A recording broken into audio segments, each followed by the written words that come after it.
কি আছে তৃতীয় টপিকে? মৌলের প্রতীক ও সংকেত।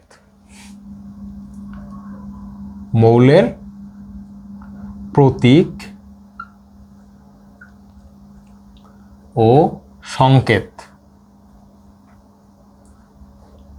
ভাইয়া প্রথমে আমরা মৌলের প্রতীক সম্পর্কে জানবো। মৌলের প্রতীক কি?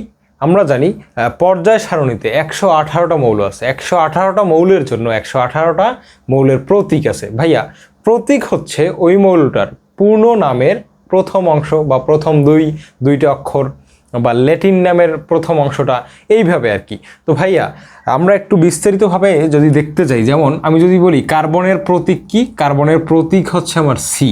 এই সি কোথা থেকে আসলো? সি আসছে কিন্তু CARBON। এই কার্বনের শুরুর ওয়ার্ড সি থেকে আসছে তোমার এই কার্বনের প্রতীক সি। তারপরে আমরা যদি লক্ষ্য করি যে পটাশিয়ামের প্রতীকটা কি? কে। তো এখন তোমাদের মনে কোয়েশ্চেন থাকতে পারে যে পটাশিয়াম মানে তো এটা তো পি দিয়ে শুরু হয়, পি হওয়ার কথা, তাহলে কে কেন? ভাইয়া এই পটাশিয়ামের মানে তোমার প্রতীকটা নেওয়া হয়েছে পটাশিয়ামের ল্যাটিন নাম কেলিয়াম থেকে।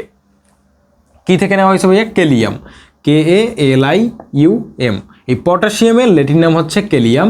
এই কেলিয়ামের কে থেকে কিন্তু এই পটাশিয়ামের প্রতীকটা নেওয়া হয়েছে। আশা করি তোমরা এটা বুঝতে পারছো।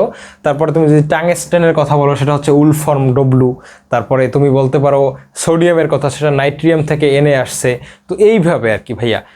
তো আশা করি তোমরা বুঝতে পারছো মৌলের প্রতীক হচ্ছে কোনো একটা মৌলকে আসলে প্রকাশ করার জন্য যে বর্ণ মানে ইংলিশ যে লেটারগুলোর সাহায্যে প্রকাশ করা হয় ওইগুলোই হচ্ছে ভাইয়া মৌলের প্রতীক।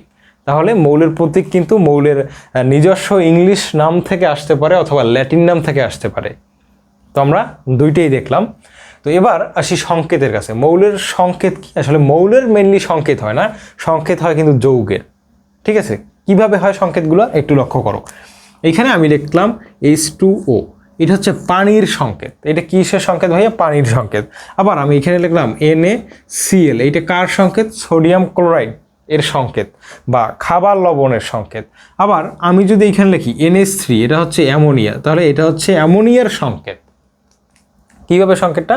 এখানে সোডিয়াম আছে একটা, ক্লোরিন আছে একটা, এখানে নাইট্রোজেন একটা আছে, হাইড্রোজেন আছে তিনটা, এইখানে হাইড্রোজেন আছে দুইটা, অক্সিজেন আছে একটা। তো এইগুলো হচ্ছে কিন্তু ভাইয়া সংকেত। এগুলো কি ভাইয়া? এগুলো হচ্ছে সংকেত।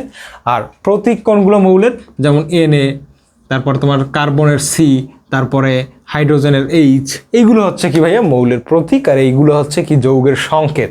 আশা করি তোমরা এই প্রতীক আর সংকেতের কনসেপ্টটা খুব সুন্দরভাবে বুঝতে পারছো।